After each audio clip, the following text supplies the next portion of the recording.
vas en gebed aan die begin, stel God, hoeveelste? Eerste. Met God is daar altyd iets omtrent eerstes. Hy praat met ons oor die eerste vrug, ons inkomste, ons tiende, ons eerste vrug, daar's altyd iets omtrent eerste met God. Hy wil hê ons moet hom altyd eerste erken. As ons 'n besluit neem, as jy 'n besluit moet neem hierdie jaar, voordat jy die besluit neem, vat die besluit eerste na hom toe.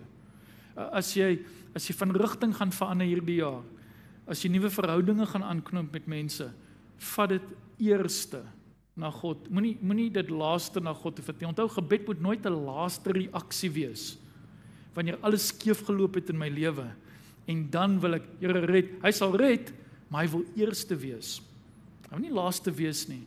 Hy wil verhouding met ons hê.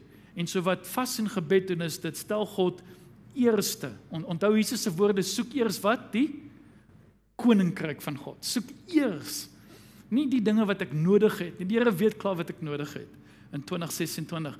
Maar hy wil ek met hom eerste soek.